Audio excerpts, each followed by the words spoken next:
Ano po ang pangalan nyo at kaano-ano nyo po si Mary Jane? Ako po si Christopher Biloso Jr.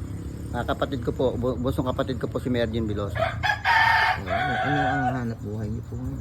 Nagbobote bakal, mayroon akong kolong-kolong. Saka ho, eto, may konti akong alagang manok. Pagka po may bumibili, binibenta ko. Pagka naman ho, minsan nilalabang ko, hinahabol ko lang po yung premyo para kung swertein, may pangkonting pantabi para sa kapatid ko. So, paano mo binibigyan na yung share mo nga mo? Paano mo ibinibigay? Anong tulong yung nagagawa ng share mo kay... Minsan po, pagka ho, pupunta sila nanay dumalaw doon, hindi ko naman ho maibigay ng medyo, may mga apo rin ako. Party-party ko lang po. Minsan nagbibigay po akong 2,000, 1,000, ganun po. So, yun yung share mo para... Makadalaw po sila nanay. Okay. At paano makatulong kung may bibili yung kapatid ko. Salamat.